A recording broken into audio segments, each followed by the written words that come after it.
Hero Club presents Los Ingobernables de Tokusatsu. This is Los Ingobernables de Tokusatsu, and we're back after taking a short, brief hiatus. I'm your host, Wheelchair21, and at this moment, I'm actually joined by our special guest for the night, the Visibleninja, one of my cohorts in crime when it comes to podcasting and website running and just hanging out in general. So, Visibleninja, how are you tonight? I'm okay-ish. All right, Eh. and you know what the funny thing is I normally say how are you tonight Ah, because mostly we record at nighttime. We record very yeah. late at night. Episodes usually air late in the afternoon, so I know that people are like, wait, you release these things at least at first on YouTube during the Mhm. day, but you record at night, so it's always, hey, how are you guys doing either tonight or today, depending on if I catch myself talking to us. But nevertheless, we've been on a short break because Soundout actually was getting ready for a new course that he has to do for his college.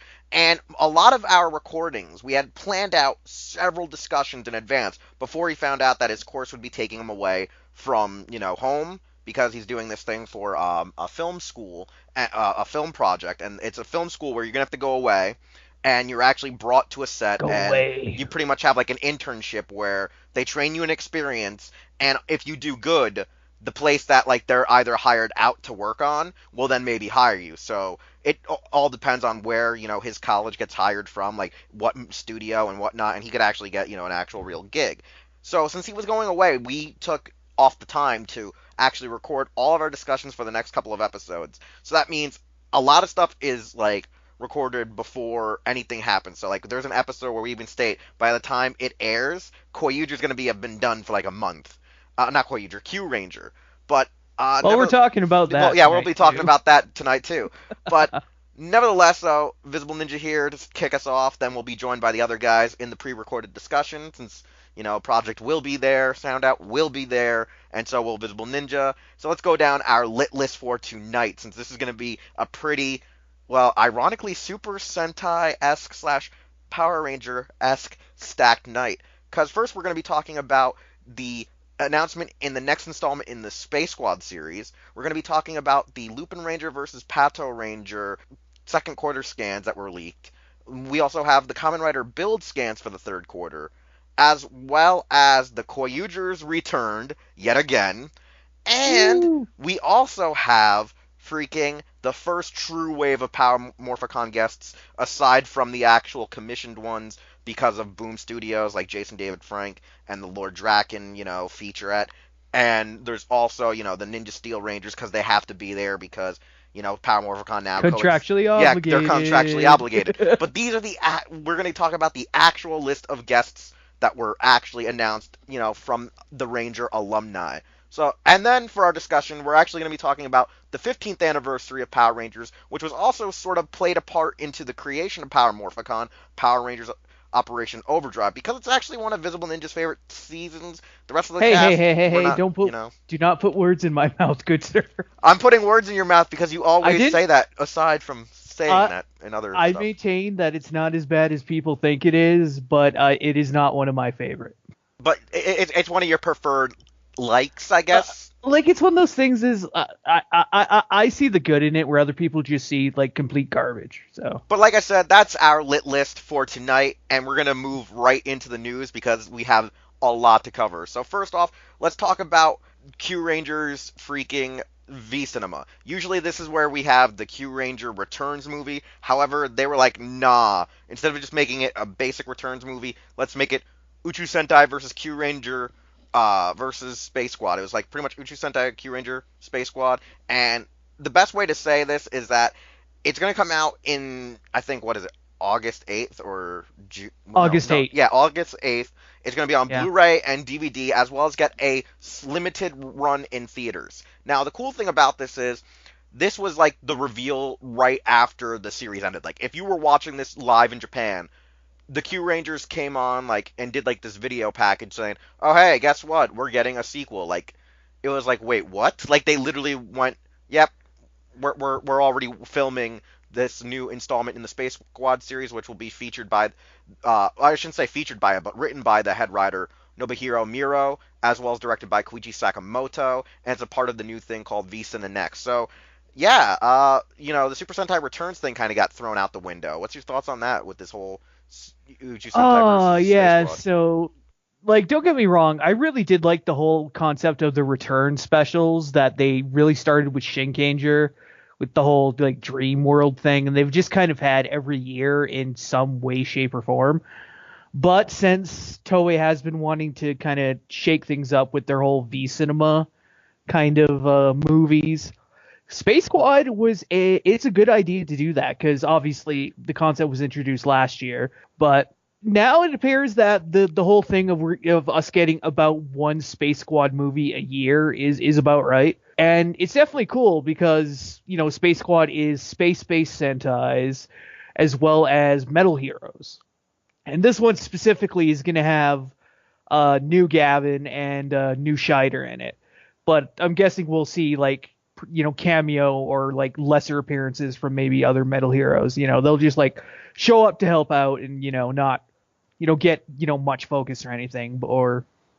And I'm sure the pattern's gonna hold, and one of the villains is gonna be from previous Metal Hero series or based off of one of the previous Metal Hero series, because we've got Matt Gallant, we've got Benny Kiva from Jiraiya, one from Dawn Horror's little, cadre there. So yeah, but you know what? It's a great idea and it's a good thing to shake it up. So yeah, definitely looking forward to see this bad boy when it eventually hits the sub. It's funny, and I'm gonna say this right now, since the rumors were true that it was gonna be instead of not Koyuger, Q Ranger Returns, it's going to be Q Ranger versus Space Squad. I wonder if the rumors that Dukemon heard or a few other guys heard that allegedly they're gonna actually bring in the Gokaigers, or at least loosely just Gokai Yellow since she is Raptor, to make them like run into each other and be like, "Who are you? Why do you have my voice?" kind of Oh thing. yeah, they love doing that kind of thing.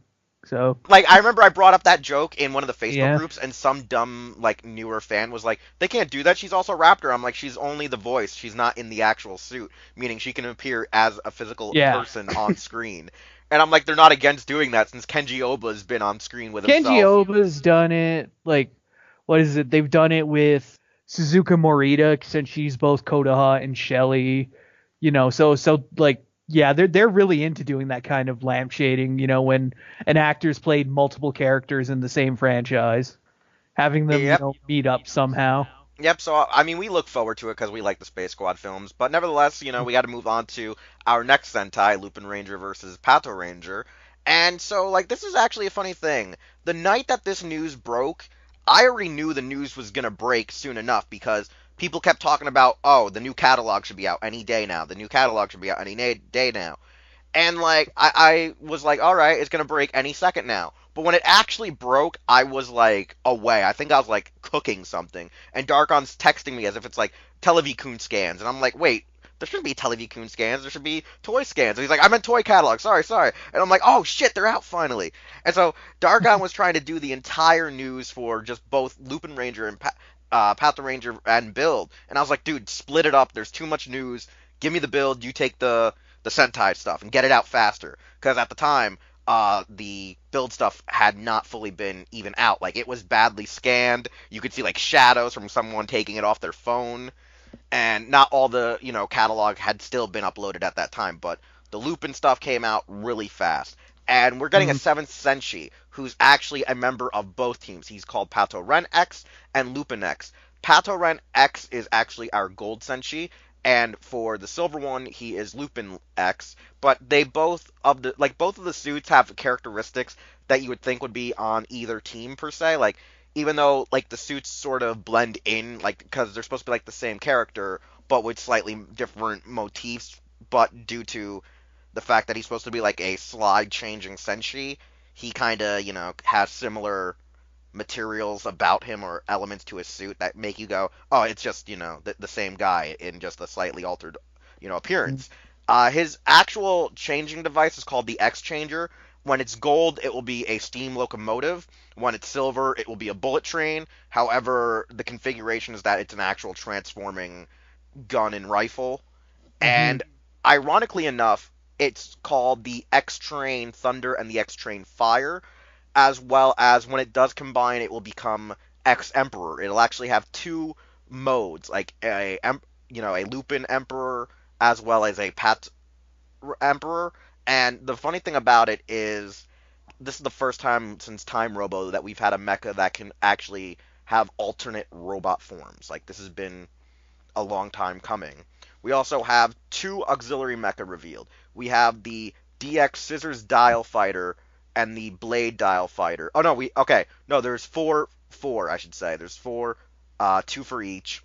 And then there's actually the Power Rangers Trigger Machine Crane and Trigger Machine Drill. So the interesting thing is that the Scissors Dial Fighter and the Blade Dial Fighter kind of remind me of the Transformers Revenge of the Fallen Mind Wipe and his little scout that plug onto each other. Like, they're two Hmm. actual jets that combine together, just like Crane and Drill. They're actually like two pieces in one set. Like, they're almost like one of those Hess trucks gift sets that you can, Oh oh hey, yeah. you have a truck within a truck, or you have a plane within a plane kind of ordeal. It's like one of those, like, oh Yeah. yeah, here, let me do that. And the funny thing about this was, when the scans first came out, the X Rod sword, even though it's actually Lupin slash Patoran X's signature weapon, it was kind of merged in with the regular, base teams. So people early on assumed that these were actually like a power up device for the teams, rather than it being revealed that it's actually the additional weapon for our new Senshi. So, Visible Ninja, brief thoughts on all the new toys and Oh characters coming. boy. Okay. Well, our good old ex buddy, who's totally non-exilian, because exilians are filthy, cockroach people. But No, Exilians are not cockroach. oh, Well, I that's right. actually, They're like yeah, squid-ish sort of weird people. But yeah. anyways, We'll explain yeah. later. Anyways, yeah. Yeah, being both a gold and a silver is a bit interesting. I know I've seen some people griping that they would have preferred it not of them not go back to having the sixth Rangers be gold and silver again. But it's a standard color for like extra warriors now, so just live with it. The motif's interesting as it's trains. So myself in the wheelchair, of course, love trains, Oh but yeah, it's I'm glad though that my one hope for the series being trains, planes, and automobiles came to there existence. you go. Yeah, and as well as the fact it's both modern bullet trains and old timey like steamies is kind of interesting.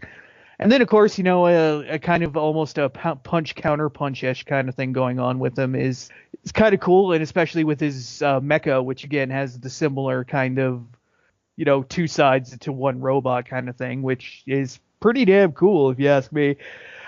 New auxiliaries, shield and scissors. It's kind of interesting, and then yeah, well, drill and crane kind of standard vehicle attachments at this point. So not much to say about those, but yeah, everything else is yeah. This is gonna be a hell of a time. Yeah, because like there's other parts I think I slightly missed, but there's like the X Train Fire and another version of the X Train Thunder that'll actually be like used by the regular Panther Rangers and Lupin Rangers. But like overall, like I Hmm. think the idea of having a counter punch kind of senshi will actually be unique for the show, Right. especially the fact that we haven't had a mecha that has a mode change for Hmm. robot form since, like I say, Time Robo. Like, I'm really ecstatic for this overall Alpha, idea. That's the one beta, thing that's really epsilon, good. gamma. Like, I think that really pays off for the show. I think having this Yeah. one, because if they're going to do two teams rather than making a third team, like there's the rumor that it could still happen later on, like we will get possibly a third faction of Hmm. Rangers. I hope we don't. I just want more slide change kind of things, because I think it will better bring the teams to come together to work together as a team. Because that's the one Right. issue we've had, that we were talking about, is Excuse that me. how are they going to find a way to make it that the Lupin Rangers and the Pato Rangers come together, especially after watching episode one, we discovered that allegedly even the versus changers are a part of the Lupin collection. Hmm. Like, they even stayed straight up state, Ugh. those guns are a part of the Lupin collection. What the hell's going on? Like, so there's something fishy now about their own henshin devices. Yeah. Mysteries afoot. Hmm. And then we go over to Kamen Rider Build, where it's still, war. And let's just say this is going to be one hell of a crazy ass time. Because we have, in April, Kamen Rider Cross Z is going to get the Magma Knuckle, which will allow him to become Kamen Rider Cross Z Magma. And let's just say this suit is glorious. It's like a charcoal gunmetal, like blackish gray with a orange spiky bodysuit. Like this thing proves to be like magma, and it's like a little punching glove kind of thing that he'll wear on his knuckle and can combine with his weapons and his belt to transform. In May, we're getting a new Kamen Rider that is hypothesized to be Bloodstark's rider form called Kamen Rider Evil. Like it's supposed to be a play on words of evolution and evil. He will use his own version of the build driver, which has been upgraded and called the Evo driver. It comes with the Cobra Evo bottles and the Rider Evo bottles. He'll also have the ability to have a form using his upgraded hazard trigger known as the Evol trigger, becoming Kamen Rider Evolve Black Hole. These suits look really bitchin', they look really awesome. And there's going to also be a Rabbit Evol bottle and Dragon Evol bottle for our actual heroes to use. We're not sure if they're going to be in the show or whatnot, but those are really hyped. And then there's also going to be another form of Kamen Rider Rogue where he actually will use a build driver, I should believe to be a Evo driver, and when combining the Bat and Engine full bottles, he'll be Mad Rogue Bat Engine. And Sento in June will eventually get his final form, which is the Genius full bottle. In this form, he will be able to access and harness the 60 full bottles throughout his body. It's pretty much like the Forze Astro Switch thing, but instead of it being like a touchpad on his chest, they're actually like clipped to his forearms, his kneecaps, his shoulder pads. Like it's just like he's injected with a shit ton of batteries, but these batteries are the actual full bottles. Yeah. So Oh Visible god. Ninja, what's your thoughts on all this stuff? Oh god. Yeah. Upgrade time. It's upgrade time. Yay! Everybody gets upgrades now. Okay. Yeah. I guess we'll start with Kraz Magma or whatever. Just Kraz Magma. I guess. Yeah. He is definitely a nice looking upgrade of the whole Dragonic motif they got going with him. Even though I do like, Kraw's charge, but yeah, the magma definitely looks a whole lot better. And of course, his power up thing being a knuckle is just perfect for him. So, oh god, but okay, yeah, I'll Stock giving himself like a upgraded build driver, which of course gives them an excuse to kind of slightly retool it. Again, clever, and then obviously more bottles, yay! And then of course Night Rogue is obviously going to get upgraded. So, it's all upgrading all the time. That's not even getting into the interesting design that our good old buddy Genius there has, because yeah, like when I first saw like the rumored kind of designs or like the early leaks for Genius form, even though it didn't have a name at the time, it was like, oh god, this is fugly. And I still think it's kind of weird, since he has like a whole crap ton of bottles sticking out all over the place. Like, if they weren't bottles, I think they would make more sense, like I said, as batteries, because it makes you think, like, oh, it's like a steampunk kind of thing, because the whole series is really working off of a steampunk aesthetic, so, yeah, it is. like, it makes you think, like, oh, pistons and engines, and, like, I don't know, I think it's just more or less that, had Mr. S not given me that realization that the bottles act more like pistons than bottles, Yeah, they make more sense that way, too, of also pumping him. they do. Like I said, it's still, like, I don't hate the design, it's just kind of weird. I think it looks more weird because he has like a very white knightish body suit rather than just being like all silver or something like that, maybe like more metallic-y looking. Right. I definitely agree with you. I think though, like you and me both agree that like Evil and the new Rogue form and Magma are like the most badass suits ever. Like I really love Evo's suit or whatever they want to call it because it's just badass. And if it is Bloodstark's true form, holy crap, a black hole power out of the hazard trigger, that's going to be one thing. But nothing else, right? We got nothing else to really say except that, it's really cool designs. All right.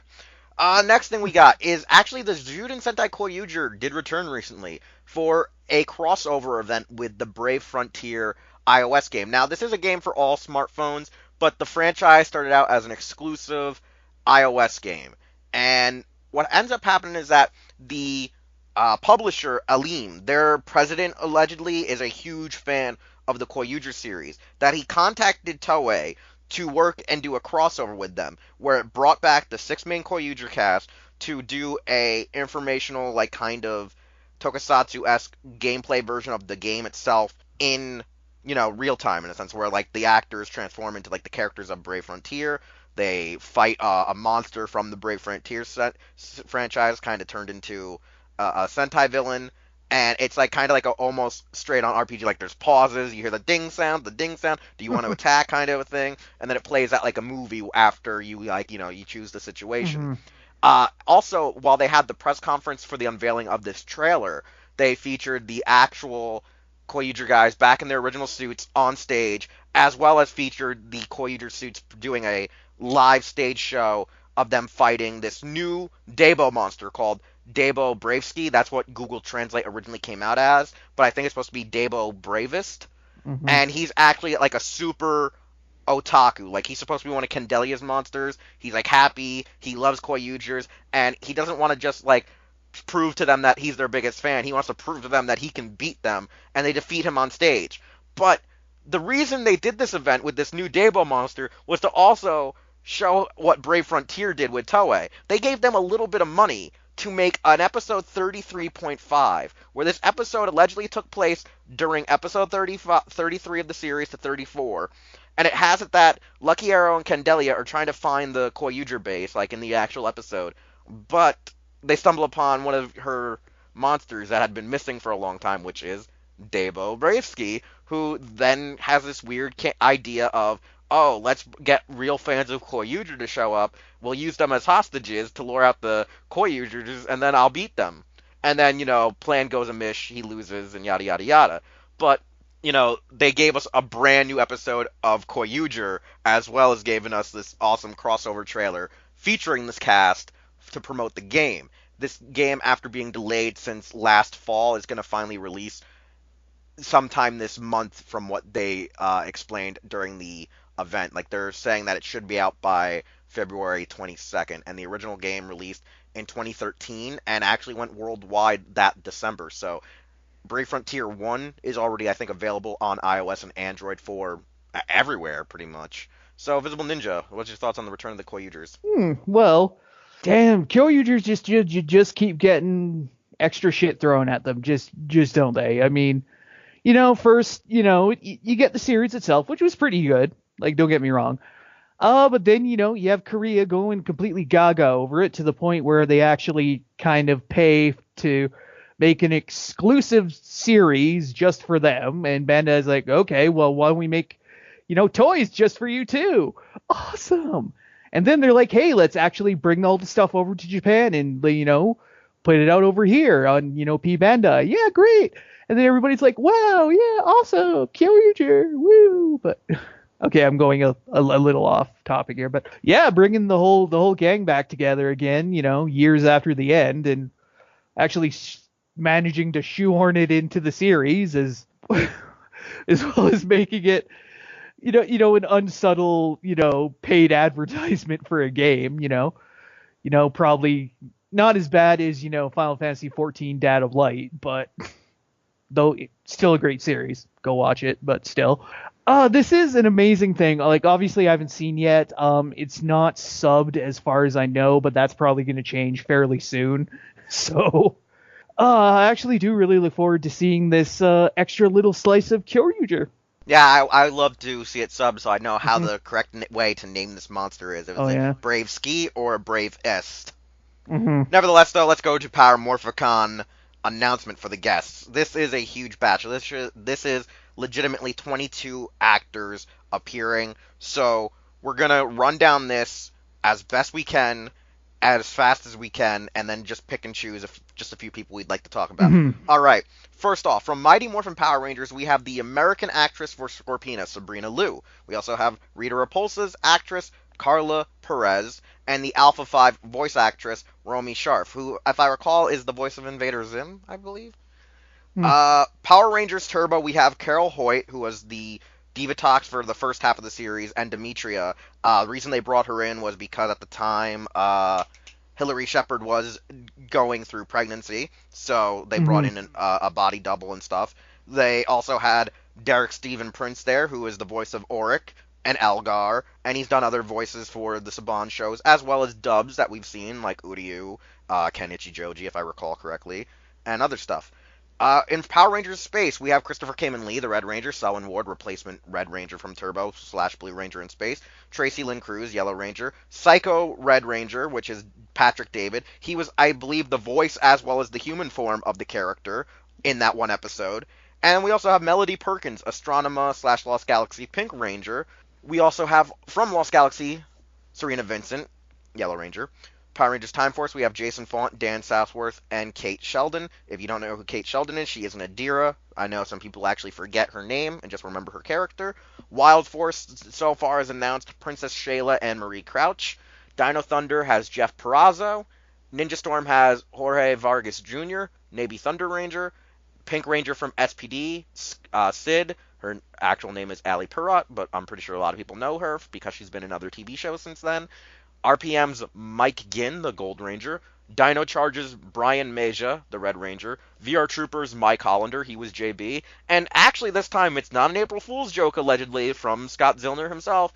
Addie Shackner, the producer / creator of Power / Ranger, is allegedly going to be at the event. So that's our entire list of the first guest list. So Visible Ninja, quite a bit to take in at once. So I know. I mean, like a lot of it is kind of what you'd expect for Morphicon. You know, like you got Sabrina Liu, Carla Perez. You know, like kind of the like especially Mighty Morphin like era villains and like VO talent. I could definitely see. A couple interesting ones, like I said, is Derek Stephen Prince is the voice of Elgar. It'll be interesting in, like you said, because he is Ken from Digimon 02, the dub. So that's kind of cool. Got the basic stuff. Yeah, Patrick David is Psycho Red. Again, that's actually kind of interesting. Then you got like Serena Vincent. Yeah, you know, these days she's better known for being the mom from Stuck in the Middle. But, you know, it's all good. You know, Time Force, yeah, you got your standards. And, you know, Kate Sheldon, you know, that's all good. Really, the only other one that I think is notably interesting, like I said, is Mike Hollander. Since, you know, he's from VR Troopers, and I love VR Troopers. Yeah, this will be a second time, I think, at the convention since last year's. Yeah, it's cool. It'll be good. This is funny, too.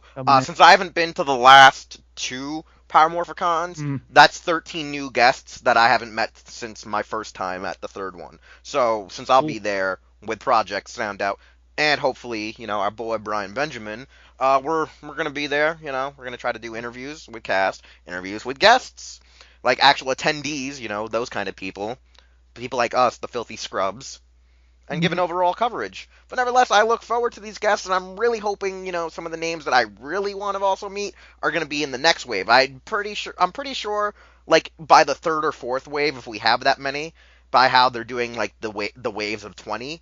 Right. By the 3rd or 4th wave, we should know who our Sentai guests are, but I'm pretty sure that means most of the Sentai guests will be majority of the Zhu Rangers, and maybe I was gonna more, say, yeah, maybe we'll have more of the Dai Rangers and hopefully Kaku Rangers, because I know last year was like, what is it, first time for Ryu Rangers. So now that we're up to Ginga Man already, I'm expecting that we're going to have Ninja Red there, who is Bull Black in, you know, Ginga Man. So if he shows up, I'm going to be so ecstatic because I love him as Bull Black. I love him as, what is it, Hyuga. And I'm going to be like making jokes, be like, so, yo, that, you know, that Seiya, eh? You know? Yeah. All right, and we are moving on to this week's discussion where I, as well as Sound Out and Projekt RDM, are going to be joined by the Visible Ninja. And this discussion this week is going to be on, well, Operation Overdrive, because as Visible Ninja likes to think, they're the #1 team. It's right in the title. I'm just saying, like... It's not in the title. It's in the song written by the Thief. By the Thief. Which is what I was trying to get to. I misspoke, but yes. Yes. You know. Because it's Disney, and they're like, oh, we need a theme song. Let's just hire the only black guy we put on our teams. That's a little racist, but you know what? Low-key racism, Disney for you. Oh my, is it wrong? I was like, you know, we asked Wasserman for a rap theme last year, and even though we didn't use it, we still want a rap theme. So there you go. I know they went from a weird rap. No. This is the funny thing with Mystic Force. They asked Wasserman, and Wasserman did like a hard metal rock rap, but then they're like, no, let's get more of a weird hip hop rap vibe. And then then we got that. Here come the Power Rangers. Guys, and yet even coming from me, it's less white than the actual song. Because you know why? They got the rap version of Kids Bop to do the goddamn song. You know what that stuff is, right? No, they got New Zealand Kids Bop. Pretty much. Are they practically the same thing?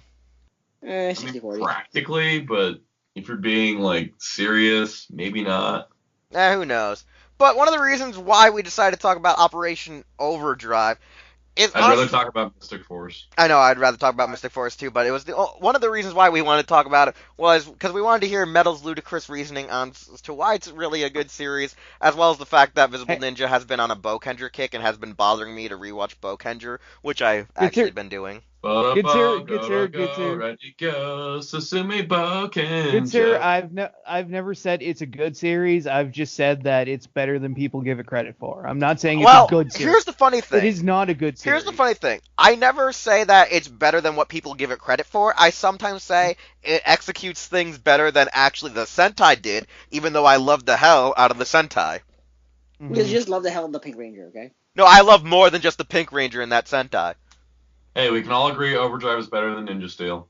Anything's better than Ninja Steel at this point. Except for Christiane, okay? No one's better than Christiane. No one. That's why the Instagram exists, Projekt. That's why the Instagram exists. Just follow her on for the Instagram. record, we're doing Overdrive. How come? And it's down from Bokenger. How come Darkon's not here? You know, his I don't know. Maybe he can't comprehend the fact that Boken Yellow, is married and plays poker.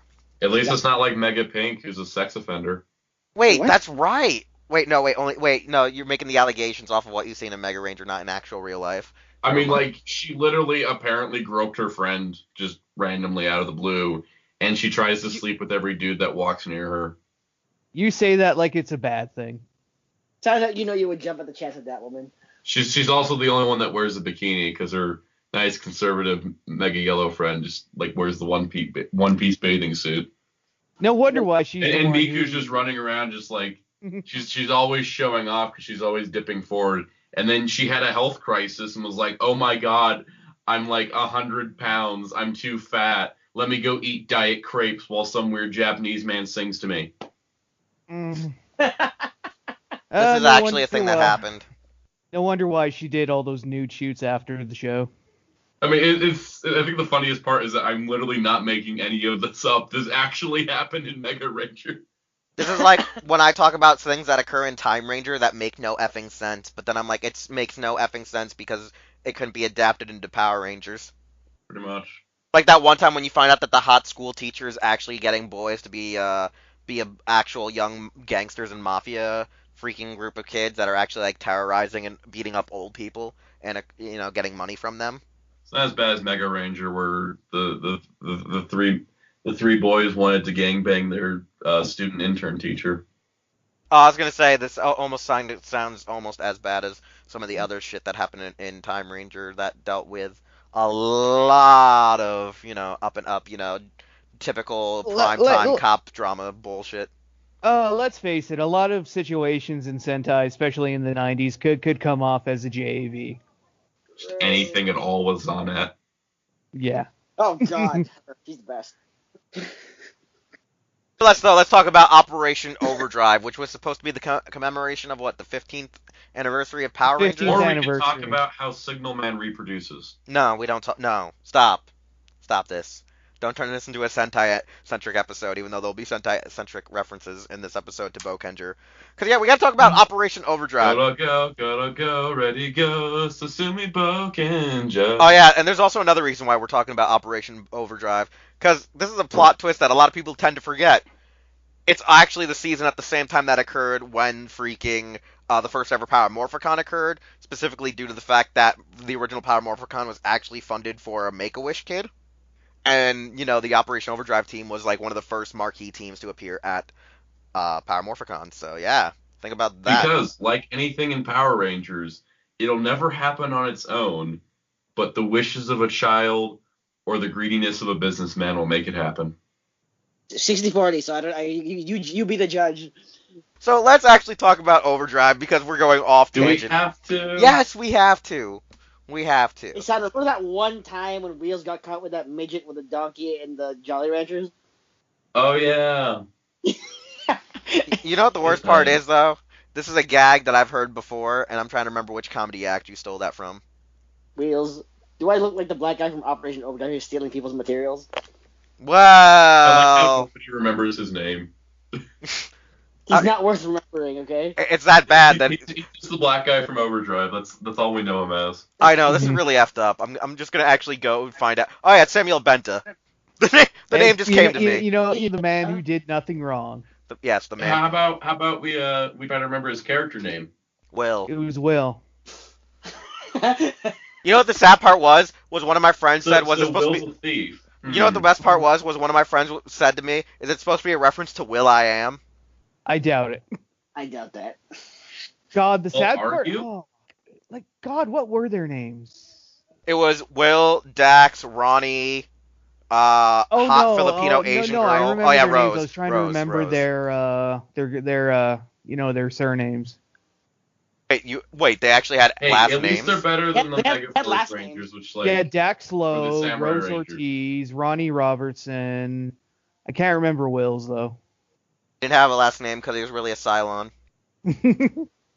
I'm sure he had one, but I can't remember it. Okay, anyways, let's actually talk about Maybe it was this. Doyle. Nah, Probably Doyle, because he is a douche.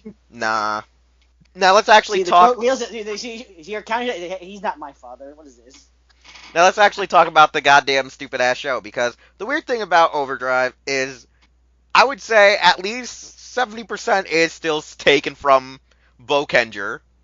I think at least 70% would be still taken from Bokenger. I mean, yeah, majority of the villains, majority of the ideal plot points for how these precious were turned into relics that lead them to the Corona Aurorum, and a lot of the stuff that goes on with the characters are still kind of cut, dry paste of, of the characters. I mean, the only difference is, one, we have a robot rather than, a guy who's just a really bland, heroic Japanese version of Indiana Jones.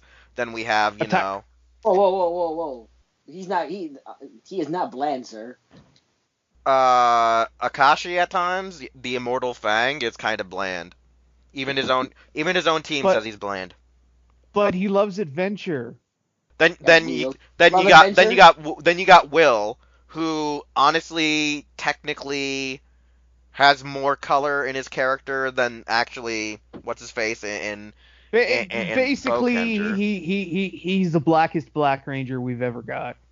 But he actually does more stuff than the Black Ranger and Bokenger until he has that weird emo phase. And I'm just saying, the fact he's a thief, good job casting. Character.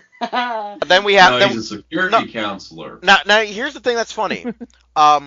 Dax is crappy, whereas Dax is annoying as fuck. Yeah, and Bokenger, I kind of wish Dax would jump off a large building and then just crack his neck on the pavement. We get a new Blue Ranger. Yeah, because here's the thing. In Bokenger, Boken Blue toppled governments because he was a freaking government agent for Japan. He was like James Bond. He was like super spy man. Yeah, and then pretty much, here's the funny thing. When it comes to the girls in Operation Overdrive to the girls of Bokenger, it's kind of funny where, Chisei Nakamura's character, Natsuki, is kind of like just your ditzy loser girl that no one really likes. And then Ronnie's actually a really, really tomboyish girl. And then the, more girly girl is actually, our Operation Overdrive Pink, where the more hardcore, serious chick, which was Haruka Suraganaga, Sakura, was the more serious one of the two. Then we get Mercury Ranger, and his Sentai counterpart was actually better than him. Because as even the Mercury Ranger said himself, I don't believe anyone actually likes me. And we're like, no, we like you as an actor. We hated your character. I was like, yeah, because he's some kind of intergalactic, member of Tomaki Rescue Force, I guess, and it's funny too, because everyone likes that actor when he was the bully in Dino Thunder, or when he was Sky's to have emotional range, or when he was Sky's evil Wayne friend Cameron, in SPD. He's a cool guy, but the character of Taizan was kind of flat. Garbage. No one can say, even the best actor can't save that role, dude. Even though he's like, oh, my girlfriend, might be dead. Oh no! My girlfriend might be dead. Oh. Oh, contrived Like, I still coincidence. don't even understand how she's still alive. I never understood I'm how. like, contrived coincidence. Yes. She's somehow still alive. Like, that Hey, coincidence guess was what? This is the garbage. same twist we pulled in SPD. Yeah. Wait, which twist in SPD? Kruger. Oh yeah, his wife isn't killed. Yeah.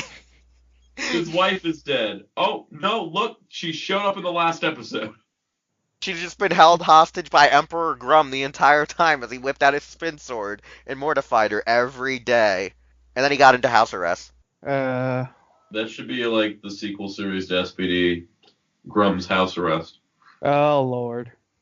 Spin Let's sword. not even think It about rhymes that. with Let's start a Lord. porn channel. That'll be our first piece of content.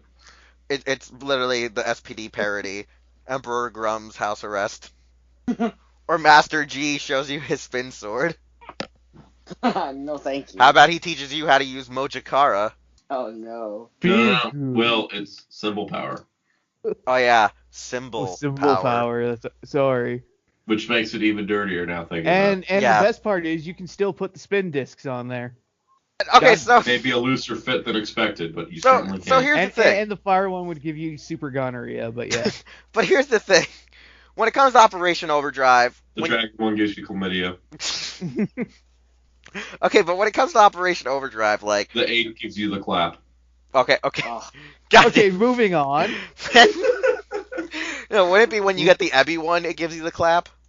Okay, sure. Okay, but anyways. God damn it. Alright, anyways. With Operation How to Overdrive, derail a podcast in 12 steps. yeah, okay. Anyways, with Operation Overdrive, though, like, with the parallels being that it's like a 60-40, either it's better or it's worse, let's just go down, like, each person's, at least, opinion, since we're not going to go into the full depth of what the series is about or characters. Like, let's just run down and we'll just argue, debate, and go off tangent on Alright. these topics. Let's go with Sound Out first, and then we'll go to Metal. What do you want from me? Just talk about Operation Overdrive, what you like, what you hate, and we'll expand upon it, each member. You know, you said- you just said expand upon it with each member, and now I can't think of anything good about Overdrive because he's focused on it. Damn it. a good thing about Overdrive was no on-screen nudity from Norg. I'm having trouble finding good things about Overdrive. Fine, I'll say something while he's thinking about it. Rhoda Montemayor. That's about it. Okay, so it seems like nobody. I think nobody has anything. Oh, I got one. They had continuity with past seasons via Once a Ranger, and then they totally screwed it up halfway through. Yay. Yeah, they actually did screw up the continuity with almost a good portion of it. Like, everything since Thrax showed up. Like, here's the way, like, the issues with the continuity. Thrax's conception and birth, and also the Alpha 5 being on Earth. Well, the one that they put together. Yeah, because And allegedly It that was Alpha 7. yeah, but I think they actually called it Alpha 5 at first. Yeah, that was in the broadcast. It was Alpha 5, and they fixed it for the DVD. Yeah, during the broadcast. So they fixed that, but nothing else. Pretty much. Yeah, no, it's kind of funny because Overdrive was the first Power Rangers series to be released completely on DVD. That's true too. Someone at Disney was actually proud of the show. I mean, when you actually give a cause to making the Precious actually mean something, of course. I mean, when you watch Bokenger, the whole concept of the Precious goes out the goddamn window, and it actually means nothing to the goddamn consequences of the show. it's just hoarding, guys. Come on, think about it. That's one of the biggest problems, and especially after rewatching Bokenger. Here's the funny thing: in the first frickin' episode of Bokenger, they're the cause of their own problems. They awaken freaking what is it? Shaddam or what? What's his guy? No, not Shaddam. What's his name? The Golgam dude. Can't think of it. Can't think of the guy. Gaja. Gaja. Yeah, they Shaddam's freaking diary. Yeah, they wake up. Gaja. They wake up Gaja, and it leads to like all the other groups kind of showing up, like the other negative syndicates. Whereas like in the Operation Overdrive counterpart, yes, Mac's dad, is the cause of the problem technically, because like they were somehow sealed with the actual Corona Aurora itself.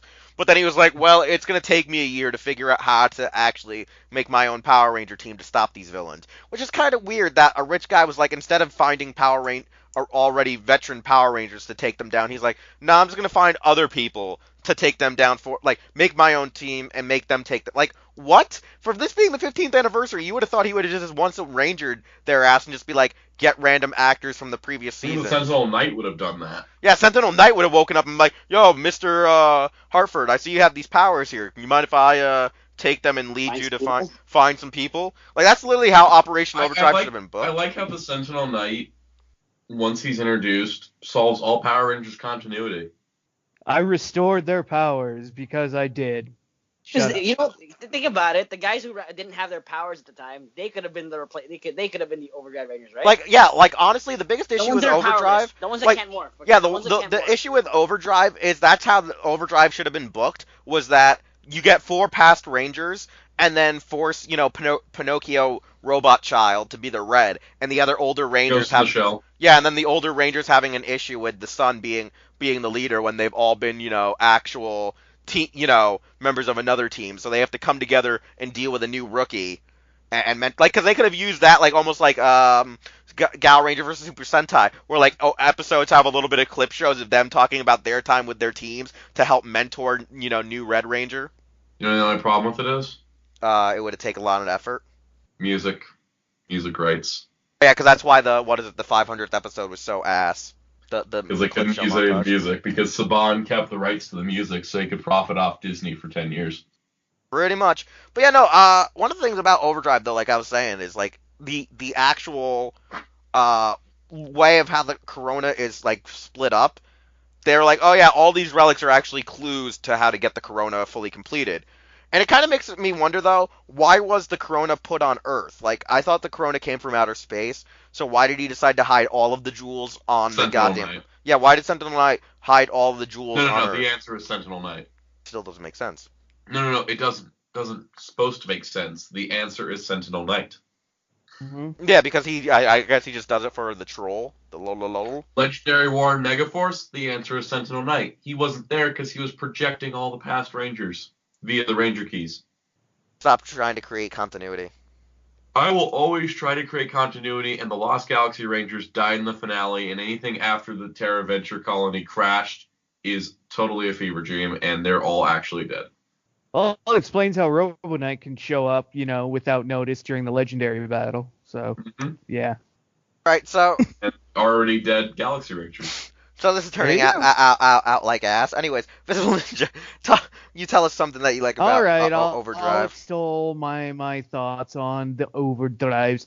I do agree with Soundout. The continuity is one of the better things I like about it, even though it's arguably not the best example. Like, it's just, thing leads to a thing, leads to a thing, which leads to a jewel. And then, rinse and repeat. But it is something they didn't do in Boganger, really, so that is kind of interesting, and it does make the episode seem more connected, as other than just being, again, standalone episodes, which did help. I guess the other thing I did like was what was essentially, Pinocchio syndrome, essentially, was that it was the twist that I admit... When I originally watched it, I didn't see coming. It is a twist that they did foreshadow. Not particularly well, but they did foreshadow it in hindsight. They foreshadowed it since the beginning of the show, actually. That's true. And like I said, it's not the best foreshadowing, but they actually did bother to it didn't just come out of nowhere. It was foreshadowed. So, like the Halloween party where he's dressed as a robot. Or, how can a robot be affected by luck? Yeah. There you go. So again, that's another twist I like. The Ranger characters were bland and flat overall. Arguably, the only one I really liked was Pink. But she had no character. Well, she didn't really have much of a character since, No one had a character. Well, that's what I'm saying. Like, none of the like all the characters were fairly flat. They did try to inject some, some characterization and some development into some of them. Didn't really work out too well. Like, oh, Ronnie, you need to learn to be less competitive. Oh, that kind of didn't really work too well in the end. oh, Rose needs to, learn to unwind, and she loves being a pirate, which is actually one of the better examples, but because, pirates. Then there was one Pirates that are was cool. never about Dak shut the fuck up or Will stop being a goddamn jack off. Yeah. And again, oh god, yeah. Like I said, like there's a reason why Rose is my favorite Ranger, because she's the only one that even begins approaching a decent character. And like Yeah, I said, because they do at least two or three episodes focusing on her being this yeah. serious bitch. Because there's the episode where Taizan decides to not go on the picnic with the others because he stays at the house. He's like, so Rose, why are you like this wallflower? Why are you staying here? Why are you doing nothing? And she's like, leave me alone, Taizan. No, what are you doing? What are you doing? You want to go to the picnic? Come on, let's go to the picnic. And she's like, no, I don't want to go to the picnic. And then Rose gets this weird idea in her head that he secretly has a crush on her. He's like, no, you just remind me of my dead ex fiance and how she used to be a total bitch before she started to be a team member. Yeah. And she was like, so you don't have a crush on me? No, I just wanted you to stop being a bitch.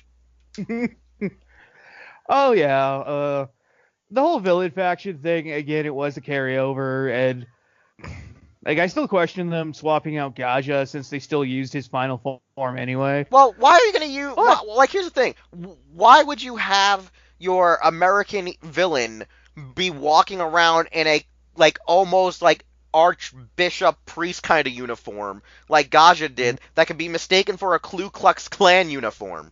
I know. Well, I kind of get that, and I know they were going for the fire and ice thing with Flurious and Moltor since they're supposed to be polar opposites, Well, pun intended. Here's the funny thing. So, Because of Ryuan being allegedly, oh, I believe in the dinosaurs or the sapiens or dinosaurs whatever. are superior Yeah, life forms. He was trying to create these superior life forms that were based on dinosaurs. But why were they always red and have a freaking fiery motif?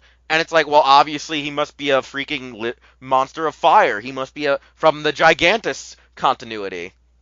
Well, exactly. Dinosaurs are naturally made of fire. So if he's a fire and Gaja's white and his foot soldiers kind of look like ice golems, they must be made of ice, even though they actually shoot fire from their mouths in the Sentai footage.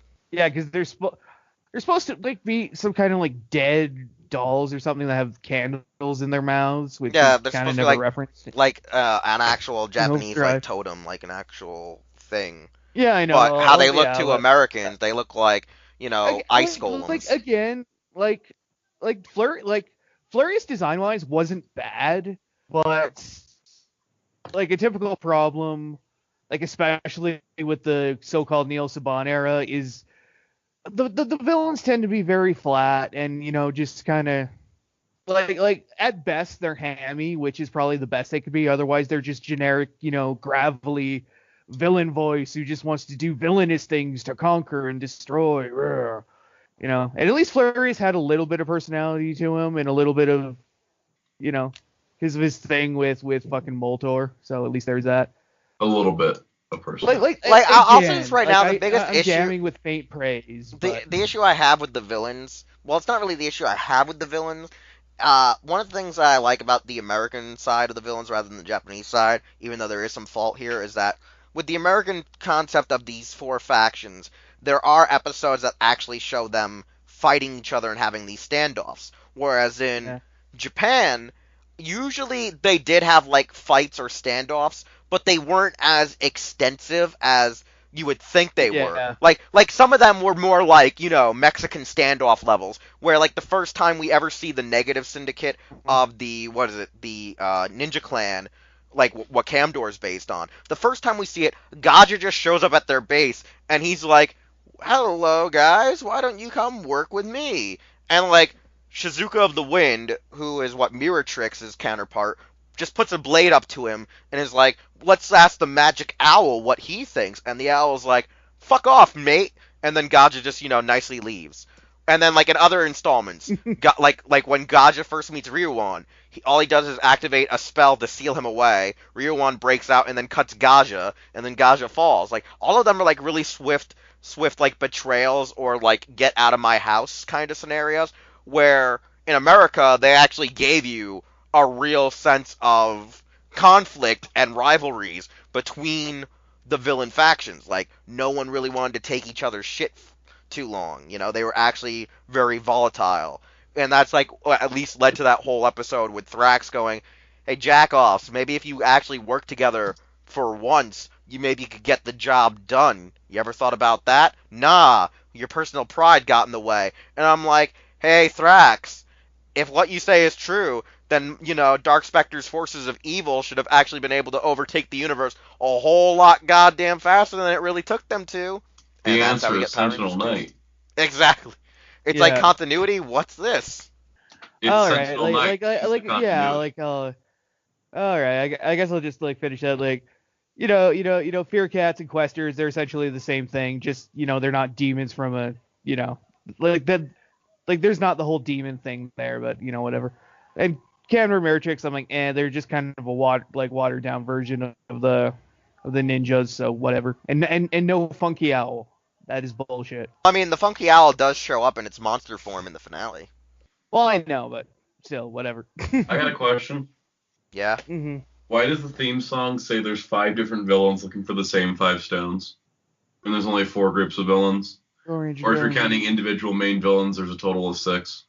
Maybe when they were originally planning it, they thought that there was going to be 5, or maybe they looked at the footage again. Because don't forget, the biggest fu of all Power Ranger mishaps is they get like test footage of the Sentai stuff before like they get the full overarching series, and then they don't know what the hell's actually going on. Mega Rangers, a series that takes place in space. Let's call our next season Power Rangers in Space. Oh crap. What did we do? Yeah. Oh Lord. Because like here's the thing, maybe the real reason is that they thought that like maybe they actually thought like the Shizuka character was supposed to be on her own before they actually saw Camdor, or before they actually knew about some of the other stuff. We can solve this with one simple answer. Sentinel Knight. No, Thrax. Thrax is the 5th villain. That's what I'm thinking. Maybe like they knew the entire time they're just gonna make like a makeshift villain. Oh God, yeah, and you know what? Like, I'll just cut to it. Yeah, what's a Ranger? Decent seeing some guys. Some older Rangers come back, but not this way. Not this way. Especially Adam, since he's running a dojo because he's an Asian that loves martial arts, so he has to run a dojo. No, he's a former Power Ranger from Mighty Morphin. Which means he has to run a dojo. Yeah. Everyone is Mighty Morphin. Opposed to, walking the earth and solving crimes like Johnny Young Bosch would prefer that Adam, be doing. Yeah, Adam literally wanted it to become David Carradine, Kung Fu. Yeah, wander the earth and, solve crimes, but nope. Oh God, yeah. Just that whole thing was complete bullshit. Thrax is complete bullshit with a timeline that makes no sense. And Sentinel Knight is Zubon, but Zubon. It's arguable whether that's better or worse, whether you prefer him as a sentient sword that that protects the yellow because she's actually a Lumerian princess, or if he's just some mystical knight dude who's like, yo, I'm magic, you saved me, thanks, magic. Yeah, because honestly, both of them are kind of weak characters overall. I mean, Zubon's kind of just a weird, stupid little totem protecting guardian, where Sentinel Knight's actually supposed to be an archaic guardian of old, and then they somehow just give him a new body with a sword. At least Sentinel Knight, combines with Red to form a pretty actually badass looking battleizer, but which personally is technology. You can't use that. Haha, joke's on you, bitch. Yeah, I am a robot. Yeah, I'll say this right now. I do wish, though, the Pinocchio syndrome wasn't that he was a full-on android, because how they do actually establish with, like, the doctored photos at first, because I never noticed about the shadow, I actually thought, oh, his son just got in a terrible accident, so he kind of, like, Noah Kaiba. Like, yeah, I thought he, like, Ghost in the Shell / Noah Kaiba'd him, where, like it's just, like, yeah, his brain into a robot body and made the brain think that it aged, 15 years or something like that. So you would actually think it, but no, it's just full on. Full cloth. Full on. He's Pinocchio, and at the end, I'm a real boy. Yay! I'm a real boy because miracles happen. And then Sentinel Knight. Yeah, but here's the other plot twist. It was also so he could also bone his weirdly shipped on and off again shipped partner, which was Pink, even though the series began with trying to ship him with Ronnie. And We Think all about know it. my Ronnie- train of thought Isn't fell Ronnie's character apart. like she was trying to be like Danica Patrick? Yeah, Race car she driver. pretty much was supposed to be. Because don't forget, back then, that's when Danica Patrick actually was over, Yeah. like she was actually, All right. All right. popular. Like you said, I'll just wrap it up with Operation Overdrive has some like it has some positives to it, but I do even myself succeeds at it is not a great series. It's does have some pluses, not a lot, but they're worthy of mention. But yeah, it's an extremely flawed season.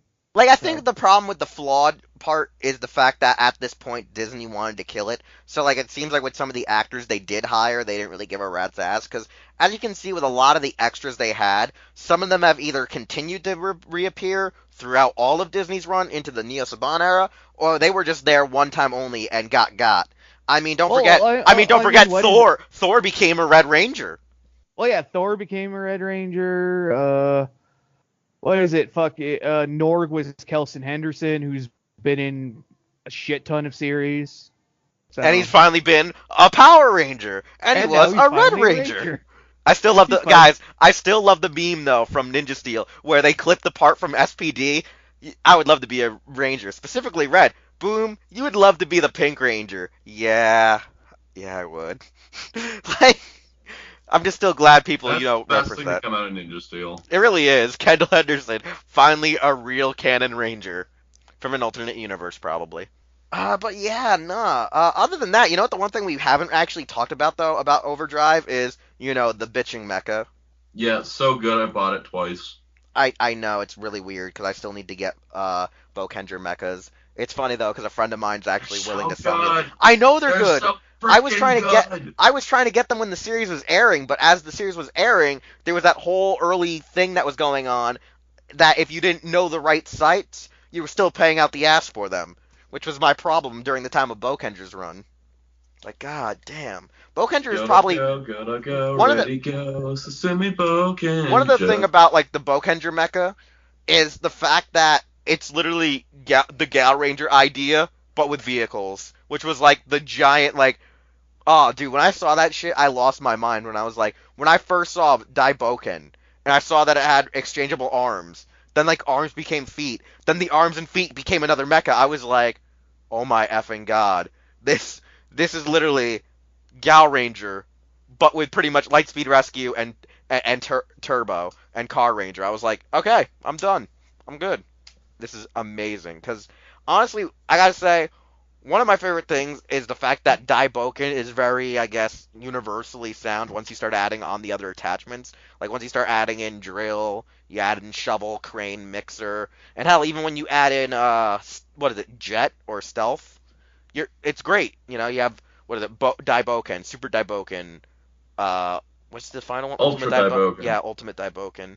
In America, though, the one thing I kind of found stupid with the, progression of Daiboken to Super Daiboken and Ultra, which was like the Drive Max, the Dual Max, and the something Max Megazord, was the fact that they did take out a little bit of the filler episodes, like say Gal Ranger had and other Sentais have had, where we introduce a new mecha, then there's an episode of either rest to get you acquainted with this new mecha, and then we go to the next mecha.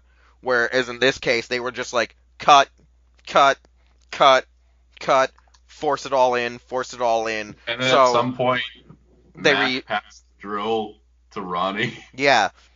Or like here's the other thing. Or like when you get to like later episodes where they want to have some filler and use monsters from earlier episodes, but create a brand new like original story with it, but use the same mecha fight. They'll use like the earlier episodes, and you're like, why did they need to use this mecha where the last 5 episodes they've gone straight to their Ultrazord mode and just, smashed on it in 20 seconds or less, And you're like, oh, it's because they took early episodes of the Sentai footage and moved it to the, end of the series. Because that's happened before. We've seen that happen in Wild Force, like where, what was it, Wedding Dress Org was like actually in the first, like 15 to 20 episodes, but then they like moved it to like they moved it to Wild Force in like episode 28 or something like that.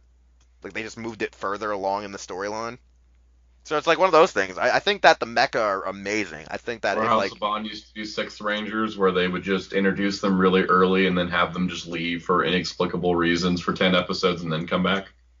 yeah, that was also another problem with the whole early Six Ranger syndrome is we'll introduce them halfway in the show, then there's no actual footage for them to be used that much. Because I mean, like by the time we do get Like with to the later Quantum on, Ranger was like a big problem since Time of yeah, Fire was only in like 14 episodes.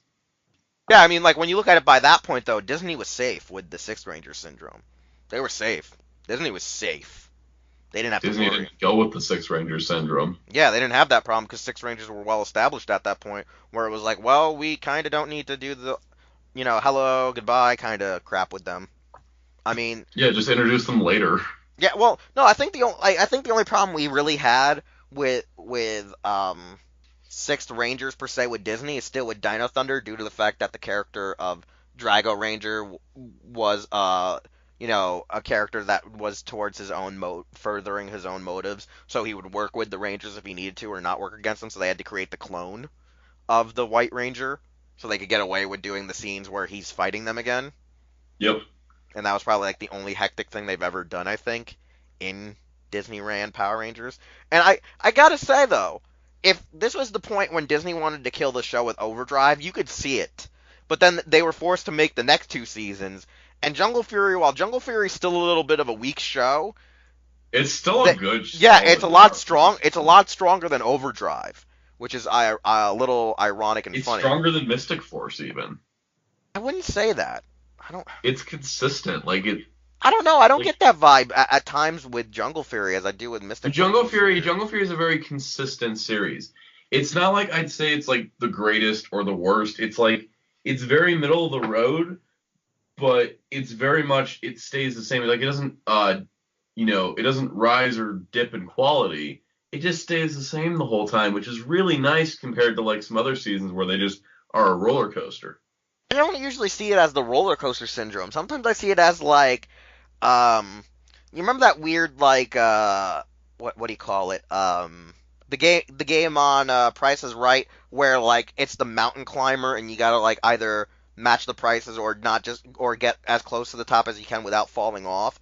I feel like sometimes Power Ranger seasons as well as Sentai have this weird thing where they're kind of like almost similar to like the price climbing game on the Price is Right, or to like how like where you start seeing your income or stats kind of rising up. Like it's like, oh shit, we broke this rating, then we drop down a little bit, but then when we go back up, and then we go a little down a bit, then we go back up. Like I feel like it's a roller coaster where you never actually have like an even amount of like the ovular like curve where it's like up then down, like the course of the hills. It's always like a really jagged climb, and then either the ending like keeps going where you feel satisfied, or it kind of like just drops on you.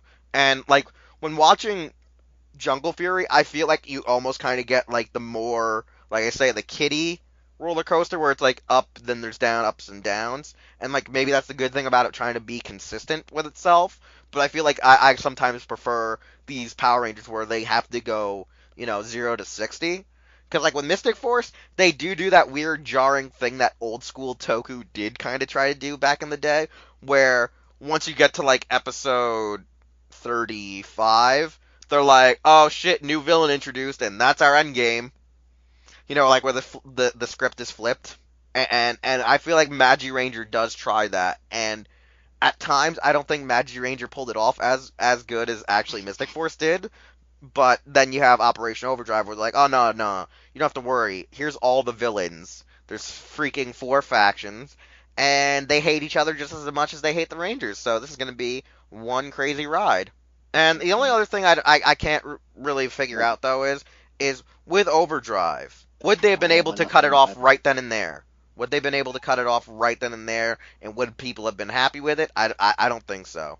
Because like I feel very indifferent when watching like Overdrive's one of those ones where as I watched it, I was okay with watching it, but it was one of those series that was hard to rewatch as the years have gone on since it ended. You know what I'm saying? Like I can't really go back and watch it on it Netflix. comes down to the fact that I think like Overdrive is one of those shows you watch it and you somewhat enjoy it for a while, but then when it's over, you're just like, thinking back on it, you're like, wow, that show was kind of dumb. Yeah, and that's what I think is kind of the weird thing about the series is that like it really is one of those ones where I think it's like you can watch it once, be okay with it, but it's hard to go back and sit through the entire series. And I feel like with Power Rangers, it specifically starts to occur a lot with the Disney eras. Even though Disney was pretty good, I feel like that is one of their biggest flaws. Is that like for some reason I can watch the original Ten Saban eras usually quite consistently, but I have a lot more trouble watching the Disney era stuff over again because I feel like it's one of those things of not just MMPR nostalgia, but with Saban with the first 10, it's actual like just genuine like enjoyment and love. But then because some of us were getting older, and with Disney, it's like it either doesn't age well, or we ourselves just can't see ourselves going back and watching it due to like looking back at those times in life. You know. I really enjoy a lot of the Disney seasons. I really do. I think it's just a lot more of them were trying to like had tighter stories going on because they had less episodes per season. So it's not as fun to go back and rewatch because you already know how the story is progressing. And so like all the surprises taken out of it. Yeah, that's probably also the bigger issue is that it kind of just jumps around. Like older series, you can just jump around with it. Where when you pop in, say after Ninja, I would say after Ninja Storm specifically, you like those are the series where you gotta like actually try to watch most of the episodes because they overarch a lot more. Because Ninja Storm did not have a lot of overarching. Dino Thunder started to have a lot more overarching. SPD started having subtle overarching scenarios. Because I remember there was an episode like I once missed, right? And it cut right into like the whole like Moira being like a teenager kind of thing, and like it kind of like threw me all off guard, and it was like, what the hell's going on? And it was like those things where like crap was happening for the sake of it to happen, you know? And it was just weird how like SPD sometimes did jump, but it was like minor jumps that if you missed just a episode, you were like kind of out of the full over narrative of what it was building towards, you know? Yeah, definitely. Like that whole thing where, you just think that Grum is going insane and talking to himself is actually he's talking to his goddamn ship in the first place. That was a plot twist I think no one really saw coming. Yeah, unless you watch Five Man. And then the plot twist really is it's not a woman! Dun dun dun! With Operation Overdrive, it is just, asinine, it is weird, it is bad, it is good, and it's at least a series people should at least watch once. Even if they're new to Power Rangers, give it a shot. Even if you don't like it, just try to finish it, so at least you can have a better consensus on what the hell is going on, and why people either love or hate the series. Mostly hate, then love. Unless you're Visible It's Ninja. good for context. I've seen it like 3 times. Honestly, I enjoy it while watching it, and then I think back on it, and then I hate it. That's like me watching pretty much SPD. Actually, no, that's just me in general with SPD because I never really liked the show until like the I last like actually 20, really 10, enjoy 10 SPD episodes. more than Decker Ranger. It's weird. Like I like Deca Ranger more than SPD, but then again, it's probably because I actually like most of the actors in that show than SPD. Yeah, Yeah, that's gonna be a great episode one day. We really should just do a Deca versus SPD episode because I really want to do that. let me actually finish Decker Ranger first. Yeah, you're never gonna finish it. We understand. You're never Well, ever. if I ever catch up on the damn Shout Factory DVDs that are popping out every 3 months, which is wonderful, but also like hard to get through things.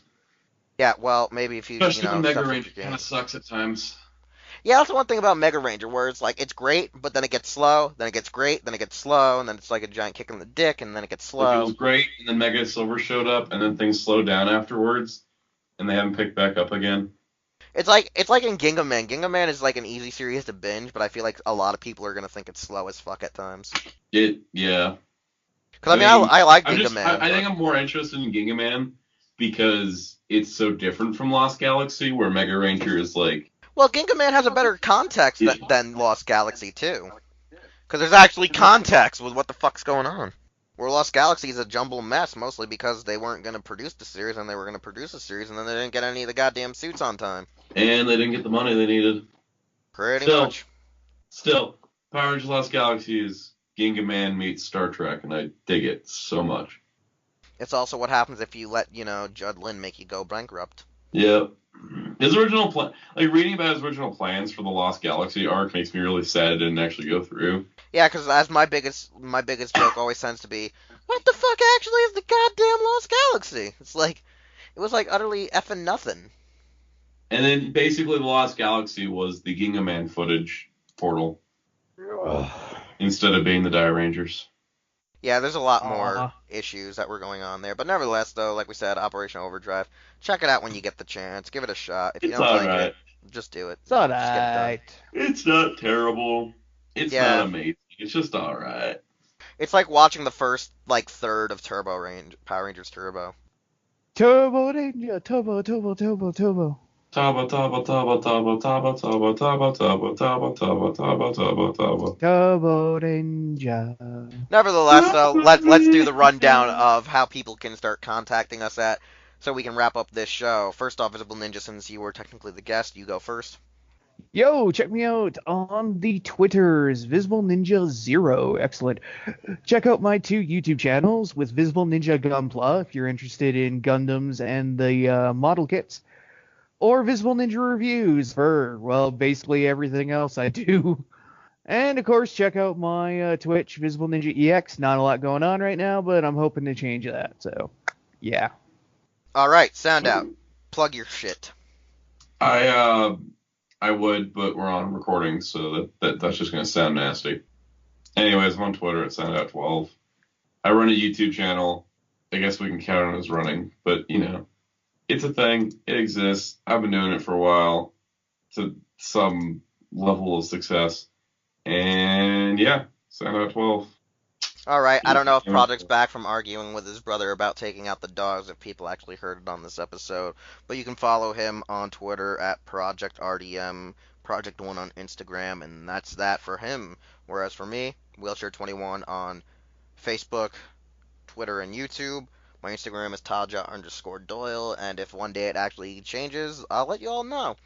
Nevertheless, though, you know how to follow Hero Club because it's in the goddamn outro. We'll see you all next week with an all-new episode. Hey, it's Wheelchair21, and thanks again for listening to an all-new episode of Los Ingobernables de Tokusatsu. If you want to hear more content or see more content from the Hero Club YouTube channel, we're going to need you to subscribe, like, comment with some feedback, and share this channel with a friend. We also would like you to check out our website, hero-club.com, and follow us on various social media outlets just by looking up Hero Club for Life, as well as the stores you see are where we shop. Anyways, thanks again, and we'll see you all next time.